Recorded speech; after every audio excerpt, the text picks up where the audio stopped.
Yung mga par, kamusta? Ang reaksyon ni Manny Pacquiao at Tank Davis tutulungan si Spence. Pero bagong lahat mga idol, suportahan nyo naman ang ating channel. Maraming salamat po.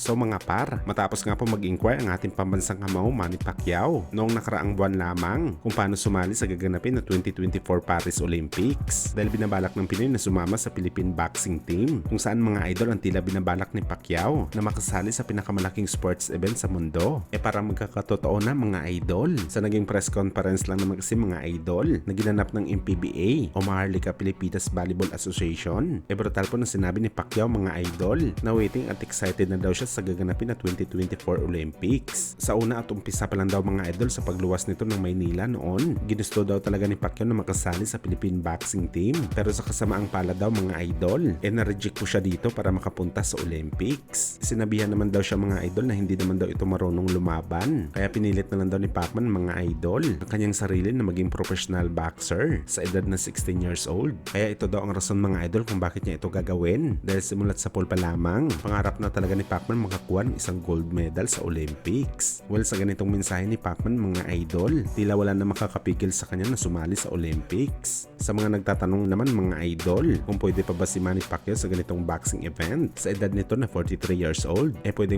pa talaga mga idol. Basta mag-qualified lang talaga si Boss Manny. Kailangan mo na nito lumaban ng ilang beses. Maganda sana mga idol kung makapasok si Pacman sa Philippine boxing team dahil malaking tulong talaga si Pacman sa ibang atleta natin sa boxing para makapagbigay ng motivation para makasungkit ng gintong medalya sa Olympics.